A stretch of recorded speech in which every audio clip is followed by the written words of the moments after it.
शिविका नागलोक की प्यासी नागिनों में सबसे ऊपर आती थी। हर पल उसको जहर की तलब जो लगी रहती थी। ऐसे ही एक शाम जब शिविका अपने भवन में जहर का प्याला ढूंढ रही होती है, तभी वहाँ उसकी माँ नित्यिका आकर बोलती है, जो तू ढूंढ रही है वो तुझे नहीं मिलेगा, इसलिए व्यर्थ ही अपना समय बर्बाद ना कर। क्या माँ, कहाँ गया मेरा सारा जहर? मुझे पीना है, जल्दी दो। मेरा पी ले। अरे तेरी प्यास ही इतनी है कि तू एक दिन में पूरे नागलोक का जहर पी जाए, इसलिए तुझे अब नियंत्रित मात्रा में ही जहर मिलेगा। क्या माँ, आपने तो नागलोक जैसे राज्य में भी जहरमरी मचा रखी है। शिविका इतना बोलकर अपने साफ रूप में आकर अपने कक्ष से रेंगते हुए चली जाती है और नागलोक के वन में अपने अर्ध नागिन रूप में आकर बोलती है, मुझे अपनी प्यास बुझाने के लिए कुछ तो करना पड़ेगा। एक काम करती हूँ, धरती लोक जाती हूँ, वहाँ जहर ना सही कोई और पेय पदार्थ तो मिल ही जाएगा जिससे मेरी प्यास बुझ सके। इतना बोलकर शिविका पृथ्वी लोक की ओर प्रस्थान करती है, जहाँ वो एक जगह लोगों की बहुत भीड़ देखकर उस तरफ जाती है तो देखती है कि कुछ लोग वहाँ लोगों को रंगीन पेय पदार्थ बांट रहे हैं। वो भी वहाँ जाकर खड़ी हो जाती है कि तभी एक नमन नाम का लड़का अपने हाथों में शरबत का ग्लास लेकर उसके पास आता है और कहता है, आप नहीं पियेंगी ये शरबत? लीजिए, बहुत अच्छा और रिफ्रेशिंग है। क्या कहा आपने? शरबत? इस रंगीन पेय पदार्थ को शरबत कहते हैं? जी हाँ, लीजिए, अब पीजिए, मुझे और लोगों को भी देनी है। नमन इतना बोलकर शिविका को शरबत का ग्लास पकड़ा कर चला जाता है। शिविका जैसे ही उस शरबत को पीती है तो उसको वो इतनी पसंद आती है कि वो बार बार जाकर उसके 6-7 ग्लास पी जाती है और इतने में भी वो नहीं रुकती। ये देखकर नमन फिर से उसके पास आकर बोलता है, मैडम देखो, वैसे सबको एक ही बार देते हैं, लेकिन आप फिर भी यहाँ पर पहले से ही बहुत सारे ग्लास शरबत पी गई हैं। अब यहाँ से चाहिए और दूसरे लोगों को भी पीने दीजिए। लेकिन मुझे और शरबत पीना है, कृपया करके मुझे और दे दीजिए ना। अगर आपको ये शरबत इतना पसंद आया है तो जाइए घर जाकर बना लीजिए। लेकिन मुझे बनाना नहीं आता, थोड़ी कृपा और करें, मुझे बनाना सिखा दे। हे भगवान, मैंने पूछा ही क्यों इसको शरबत के लिए। जरूर, मेरे पास और कोई काम थोड़ी है। चलो मेरे साथ, मैं दिखाता हूँ। चलो मेरे साथ, मैं दिखाता हूँ तुमको ये कैसे बनाया जाता है, लेकिन प्लीज उसके बाद चली जाना। नमन शिविका को शरबत बनाने की जगह ले जाता है, जहाँ वो देखती है कि बहुत सारे लोग बड़े से पतीले में पानी, दूध, चीनी और लाल रंग का कलर मिलाकर ठंडा ठंडा शरबत बना रहे हैं। ये देखकर वो एक प्रश्न करते हुए नमन से कहती है, ये लाल रक्त क्यों मिलाया है इस शरबत में? ये इंसानी खून से बना है, मुझे तो पता ही नहीं था। ये मुझसे क्या पाप हो गया? शिविका की इस बात पर नमन हंसते हुए कहता है, अरे यार, ब्लड I mean, रक्त नहीं, ये कई फलों का मिश्रण है जिससे शरबत बनता है। ओह, ये कहाँ से मिलेगा? और इसे प्राप्त करने के लिए मुद्राएं भी देनी पड़ेंगी क्या? इसकी हिंदी से मैं पागल हो जाऊंगा। नमन वहाँ से जाकर एक शरबत की बोतल लाकर शिविका को देते हुए कहता है, ये लो, रख लो इसको, अब जाओ, मैं तुम्हारे सवालों से परेशान हो गया हूँ। आप बहुत अच्छे मनुष्य हैं, सच में आपका ये एहसान मैं जिंदगी भर नहीं भूलूंगी। इतना बोलकर शिविका नमन के गालों पर एक किस करके वहाँ से चली जाती है और अकेले में गायब होकर नागलोक आती है। लेकिन नमन के गालों पर की गई किस नमन का दिन रात का चैन छीन लेती है। अब शिविका नागलोक में आकर अपनी पाकशाला में जाकर एक बड़े से पतीले में पानी, दूध और चीनी मिलाती है। इतने में वहाँ नित्यिका आकर उसे बोलती है, हे भोलेनाथ, ये क्या है शिविका? इतना सारा दूध तुमने इतने बड़े से बर्तन में क्यों डाला हुआ है? माँ, मैं इससे शरबत बनाऊंगी। ये मैं धरती लोक से लेकर आई हूँ। इससे हमें बार बार जब प्यास लगेगी ना तो जहर नहीं पीना पड़ेगा, हम शरबत पियेंगे। अगर इतना सारा दूध तुमने व्यर्थ किया ना तो तुम्हारी खैर नहीं। शिविका अपनी माँ की धमकी को भुलाकर शरबत बनाती है और उसको पीकर देखती है।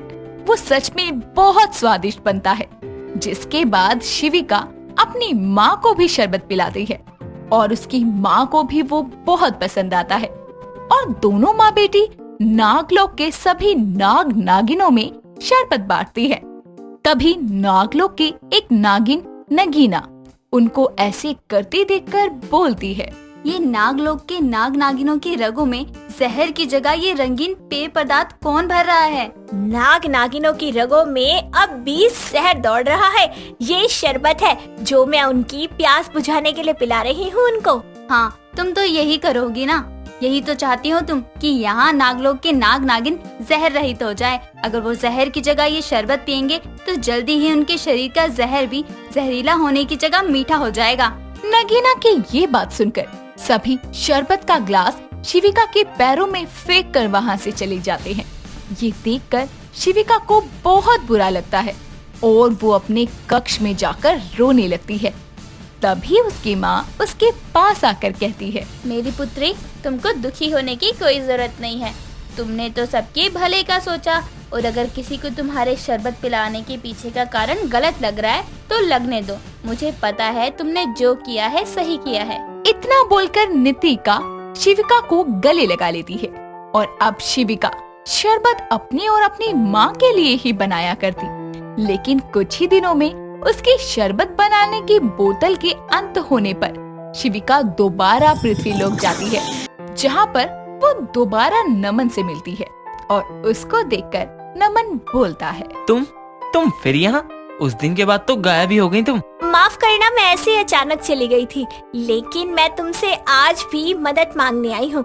मुझे दोबारा शरबत की बोतल चाहिए। लगता है तुम्हें शरबत बहुत ज्यादा पसंद आया है। चलो दिला देता हूँ। इस बार शिविका अपने संग इंसानी पैसों को लेकर आई थी और दुकान पर जाकर जब वो अपने बहुत सारे पैसों में से कुछ पैसे निकालकर शरबत की 2-3 बोतलें लेती है तो ये देखकर नमन उससे बोलता है, अगर बुरा न मानो तो एक बात कहूँ? बोलो ना। तुम्हारे पास बहुत पैसे हैं, थोड़ी मदद कर दो। हमें मीठे शरबत का शबीर लगाना है, लेकिन बहुत सारे दूध और चीनी के लिए पैसे नहीं है। इस गर्मी में प्यासे लोगों को मीठा शरबत पिलाने वाला पुण्य हम पैसों के कारण नहीं कर पा रहे हैं। अगर तुम मुझे कुछ पैसे दे दो तो मैं तुमको वापस कर दूंगा कुछ समय में। ये क्या कह रहे हो? इस कार्य के लिए मैं तुमसे कभी पैसे वापस नहीं लूंगी। बस यही चाहती हूँ कि तुम मुझे भी इस पुण्य के काम में शामिल करो। शिविका की बात से नमन खुश होकर उसके और अपने कुछ दोस्तों के साथ मिलकर अपने शहर के एक मंदिर के बाहर फिर से शरबत का शिविर लगाता है, जहाँ इस बार शिविका शरबत पीने वालों में से नहीं बल्कि बांटने वालों में से शुमार थी और उसको ये काम करके बहुत खुशी मिलती है।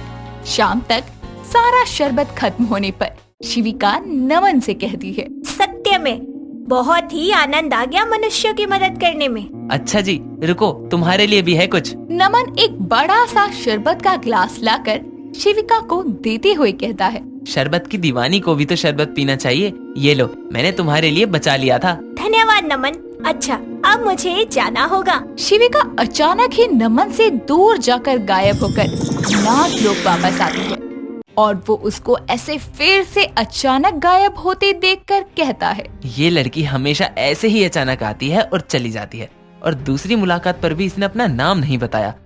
शिविका नागलोक आती है तो देखती है कि जहर की कमी के कारण नागलोक में बहुत हाहाकार मचा हुआ है। नागराज की हालत तो बेहद खराब थी, जिसके चलते शिविका जल्दी से शरबत बनाकर नागराज के पास जाती है और उनको देते हुए बोलती है, नागराज, प्यास के कारण आपकी तबीयत खराब है, इसीलिए कृपा करके ये शरबत पी लीजिए, आपके गले को सुकून देगा। नागराज जैसे ही उस शरबत को पीते हैं, उनके प्यासे गले को तृप्ति मिलती है और वो थोड़े जोश में आकर बोलते हैं, ये जो भी था शिविका नागिन, बेहद ही रसीला और अच्छा था। इसको पीकर हमें अत्यंत सुख की प्राप्ति हुई है। आप कृपया कर इस शरबत को पूरे नागलोक में बांटिए, ताकि मेरे साथ साथ बाकी नाग नागिन भी जहर की कमी के कारण प्यासे ना मरे। जो आज्ञा नागराज। शिविका को जिस शरबत को बांटने की वजह से नगीना ने सुनाया था, अब नागराज के आदेश पर वो नगीना भी शरबत पीने शिविका के शिविर पर आती है और उससे अपने पहले के बर्ताव के लिए माफी मांगती है, जिसके बाद शिविका के शरबत पीने की आदत ने आज पूरे नागलोक को भी शरबत का आदी बना दिया था और जहर की कमी के चलते प्यासा रहने से भी बचाया। नारंगपुर गांव में अचानक ही एक सूखे पेड़ की सरकटी चुड़ैल का खौफ सा छा गया था। रात होते ही चुड़ैल अपने शिकार की तलाश में गांव में भटकती और उसके रास्ते में आने वाले हर इंसान को मारकर उसका सर गांव के बीचों बीच लगे सूखे से पेड़ पर टांग देती। ऐसे ही एक दिन गांव की एक औरत अपने बच्चे को चौखट के पास झूले में छोड़कर अंदर खाना बनाने लग जाती है। तेज गर्मी के कारण वो अपने बच्चे को बाहर ठंडी हवा में रोज ऐसे ही पालने में लेटा देती थी। तभी गांव का एक आदमी प्रताप पूरे गांव में भागते हुए चिल्ला कर बोलता है, सब अंदर हो जाओ जल्दी जल्दी, गांव में बहुत बड़ा खतरा मंडरा रहा है। सूखे पेड़ की सरकटी चुड़ैल गांव में घूम घूम कर अपना बदला ले रही है, इसीलिए समय रहते सब अपने घरों में चले जाओ। प्रताप की आवाज सुनकर वो औरत भी जल्दी से अपने बच्चे को लेकर अंदर चली जाती है और बाकी गांव वाले भी अपने अपने घरों में घुसकर सभी खिड़कियां दरवाजे बंद कर लेते हैं। तभी चुड़ैल अपने हाथों में अपना ही सर लेकर गांव में घूमते हुए एक घर के दरवाजे को खटखटाते बोलती है, बचाओ, कोई बचाओ, गेट खोलो वरना वो चुड़ैल मुझे मार देगी। चुड़ैल ने जिस घर का दरवाजा खटखटाया था उस घर में रहने वाली औरत दरवाजे पर गांव की किसी औरत को समझकर दरवाजे को खोली जाती है। तभी उसका पति विनोद उसे रोकते हुए बोलता है, क्या कर रही हो? बाहर जो भी है उसको तो चुड़ैल मारेगी ही। अगर तुमने दरवाजा खोला तो वो हमको भी मार देगी। तो क्या हमें खुद नहीं पता हमारी मौत कैसे लिखी है? अगर हमने किसी की जान नहीं बचाई तो हमसे बड़ा निर्दयी कोई नहीं होगा। हमें गेट खोलकर इस औरत को अंदर बुला लेना चाहिए। कम से कम किसी की जान बचाकर एक पुण्य तो कमा लें। विनोद अपनी पत्नी की बात सुनकर उस औरत को अंदर लाने के लिए मान जाता है। जैसे ही वो गेट खोलता है तो उसके सामने सर कटी हुई चुड़ैल होती है, जो उसे अपने हाथ में लिए हुए सर को हंसते हुए देखती है। विनोद डर कर हड़बड़ी में दरवाजा बंद करने लगता है। अपने हाथों से वो दरवाजे को पकड़कर अंदर आ जाती है और बोलती है, मैंने तुम्हारे साथ छल करा, अब तुम्हारी मौत निश्चित है। दोनों को अपनी जान मुझे देनी पड़ेगी। चुड़ैल उन दोनों पति पत्नी की गर्दन को काटकर सूखे हुए पेड़ पर ले जाकर लटकाती है, जिसके बाद ऐसे ही वो पूरे गांव में अपना कटा सर लेकर घूमती है और लोगों का सर काट काट कर पेड़ से टांगती रहती है। सुबह होते ही सब लोग बाहर आ जाते हैं और चुड़ैल के बारे में बातें करने लगते हैं, जिसके बाद कल्याणी, प्रताप सिंह और शमशेर सिंह आपस में बात कर रहे थे। तभी प्रताप बोलता है, विनोद और उसकी पत्नी को भी मार दिया। ये चुड़ैल अपना बदला लेने के लिए एक एक करके सबको मार रही है। मैं अभी अभी बरगद वाले रास्ते से जा रही थी, वहाँ पर दोनों की गर्दन टंगी हुई थी। शुक्र है भगवान का, मैं तो आज बाल बाल बच गई। अरे हमारा तो गेट भी खराब है, कल रात तो मैं भी मारी जाती अगर चुड़ैल अंदर आ जाती। आज सुबह मेरा भी सर उसी पेड़ पर टंगा होता। मैंने तो अभी तक कोई चुड़ैल नहीं देखी। तुम लोग सच बोल रहे हो ना, या फिर कोई चुड़ैल है ही नहीं? हम क्या झूठ बोल रहे हैं? जाकर पेड़ पर देखा, दोनों बेचारे पति पत्नी मारे गए और उनके सर वहाँ लटके हैं। अरे भाई, तू तो अभी नया आया है, लगता है चुड़ैल के बारे में तुझे कुछ भी नहीं पता। मैंने खुद अपनी आंखों से देखा है रात को। हाँ भाई, हूँ तो नया, लेकिन ऐसा कभी हुआ नहीं है। कभी चुड़ैलों को कभी देखा नहीं, सिर्फ कहानियों में सुना है। सच में ऐसा होता है क्या? हाँ भाई, 4-5 साल पुरानी बात है। नारंगपुर गांव में एक ढोंगी औरत रहती थी, जो बरगद के पेड़ के नीचे बैठकर काला जादू करती थी और खुद को सिद्ध सन्यासी बताती थी। गांव के लोगों में इतना अंधविश्वास था कि वो पुत्र प्राप्ति के लिए अपने ही घर की बच्चियों और दूसरे की बच्चियों का बलिदान दिया करते थे। लोग पहली संतान लड़की होने पर उसकी बलि देकर पुत्र की प्राप्ति की उम्मीद करते, लेकिन काले जादू के कारण ना तो लोगों को पुत्र प्राप्ति हुई और तो और वो अपनी हुई संतान की जान भी खुद ही ले रहे थे। इस घटना से कुछ ही समय में गांव में हाहाकार मच गया। सभी गांव वाले उस ढोंगी औरत का सच जान चुके थे और शिकायत लेकर सरपंच के पास जाते हैं, जिसके बाद सरपंच और उसके बेटे ने न्याय करते हुए उस औरत के सर को धड़ से अलग कर दिया। धड़ को गांव के बीचों बीच उसी पेड़ के नीचे गाड़ दिया जहां बैठकर वो तंत्र विद्या करती थी, और उसके सर को उसी पेड़ पर लटका दिया ताकि आगे से कोई ऐसा अंधविश्वास ना फैलाए।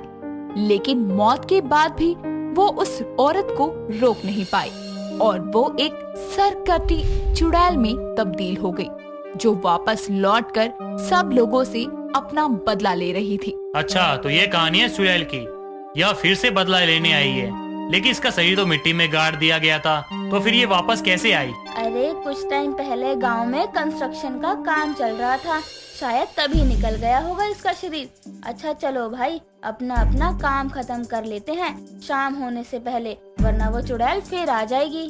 सब अपने अपने घर चले जाते हैं, जिसके बाद रात होते ही रोज की तरह सब अपने अपने घर में अंधेरा कर कर जल्दी सोने लगते हैं। शमशेर अपनी पत्नी को उस चुड़ैल के बारे में सब बताता है। शमशेर और उसकी पत्नी मिलकर घर के दरवाजे और खिड़कियां बंद कर लेते हैं। कुछ देर में गांव में चुड़ैल के आते ही माहौल बदल जाता है। आसमान में बिजली कड़कने लगती है और तेज हवाओं के साथ पेड़ हिलने लगते हैं, जिसके बाद चुड़ैल अपने हाथ में लिए सर से गांव के हर एक घर पर नजर मारती है और सबको घरों में बंद देखकर बोलती है, मुझे इंसानों के शरीर की खुशबू आ रही है। मैं आ गई हूँ अपना बदला लेने। कोई नहीं बचेगा, सब मारे जाओगे। ऐसे ही चुड़ैल सबके दरवाजे के बाहर से हंसती हुई अपना शिकार ढूंढने लगती है और रात के समय गांव में आने वाले हर इंसान को मारकर वो पेड़ पर उसका कटा हुआ सर लटका देती है। ये सिलसिला यूं ही चलता रहता है, कोई उस चुड़ैल को रोक तक नहीं पाता। ऐसे ही एक दिन प्रताप और शमशेर सिंह आपस में बातें कर रहे थे।